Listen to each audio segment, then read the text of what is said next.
Mario, once known as Jumpman, is iconic. Granted, there are many iconic video game characters, but in terms of the platformer, side-scroller, party and kart racing genres, he sticks out the most. From a carpenter who had to save his girlfriend from a gorilla, to a plumber who regularly saves a princess from a fire-breathing turtle, the moustached hero most certainly has had an impact on pop culture.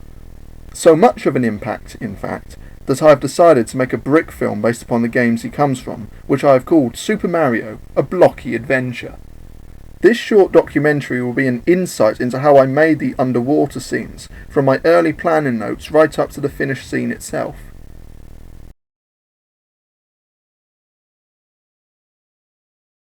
To create something, you first need one simple thing. That thing is inspiration, and my two main sources of it were my earliest experiences of the Mario games. These were New Super Mario Bros. And Super Mario 64 DS.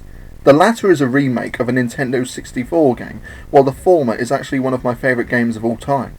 It may appear basic by today's standards, but when it was released, it brought a whole new generation's interest towards everybody's favourite plumber, as it revitalised older material that we had not previously played. As with any project I develop, I start out by making a few notes about what I definitely wish to incorporate into the project. Sometimes, not everything makes its way into it, but sacrifices sometimes have to be made. Once I made these rough notes, I began to figure out the outline of the brick film itself from start to finish. This allows me to focus on individual scenes so I can properly determine what will happen within them, such as which enemies and power-ups appear. I then took the next step of sketching out what each scene would entail in the form of a map, something I would not normally do. The influence of Super Mario 64 would become apparent here, as I decided the underwater segment would be based upon the third course of the game, Jolly Roger Bay, and its first mission, Plunder in the Sunken Ship.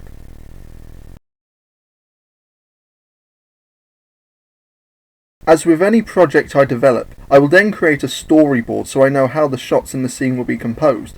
When storyboarding, this is what I will do. 1. In a sketchbook, I will draw 9 square panels on a page. 2. If it is a new project, I will specify the name of said project. 3.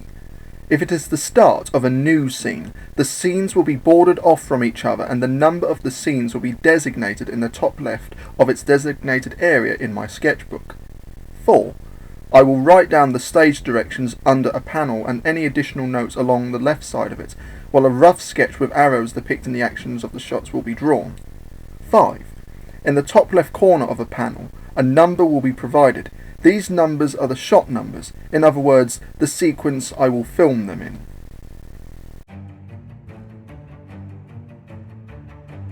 Production is actually the most strenuous part of the overall project, as it requires physical, time-consuming action.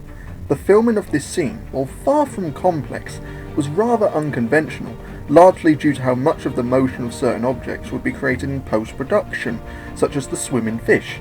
This also affected Mario as well, but not to their extent. Something that I must also address, which most certainly will be the elephant in the room, is how I am relying on my own custom Mario minifigures and brick-built characters opposed to using the official sets released by LEGO themselves. The answer is simple and perhaps obvious. I'm just not keen on the sets that have been created due to a lack of minifigures. Granted, this was Nintendo's decision, as they wanted a game-like feature to the theme, but I was very disappointed to see the approach the official sets are going with. However, to give credit where credit is due, I do like the designs of the brick-built enemies, as those are not too bad. Once filming is complete, it is just a case of assembling what I shot. This was not a simple affair, as it required multiple stages of editing.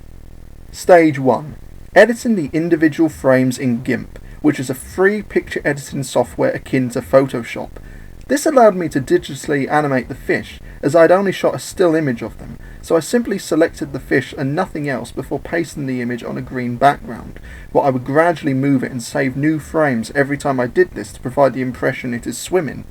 Stage 2. The frames for the main scene are brought together using Windows Live Movie Maker, while I also compiled the frames of other details that would be composited later on. Obviously, this involves the fish swimming, but also included the sequences of Mario swimming and the seaweed swaying underwater. For the main sequence, I divided it into 2 parts. the part that is set underwater, and the part above the water. Stage 3. Once all these individual sequences are completed, they are brought together in Shotcut, a free video editing software similar to Premiere. First, I edited the part set above the water to have sound effects before exporting that for later on. Then I edited the underwater part of the main sequences, and added all the individual sequences that needed to be composited on top. I would then add the sound effects before finally exporting this part of the scene. Stage 4. The underwater section is then edited in Windows Video Editor, where I add a 3D effect that gives the impression the scene is most certainly underwater. Stage 5. Last but not least, I once more use Shotcut to edit together the two segments into one scene, as storyboarded. Now here is a small comparison of the scene during its development. You will see the original storyboard, the rough edit of the main sequence in Movie Maker, the initial composition in Shotcut, as well as the finished scene itself.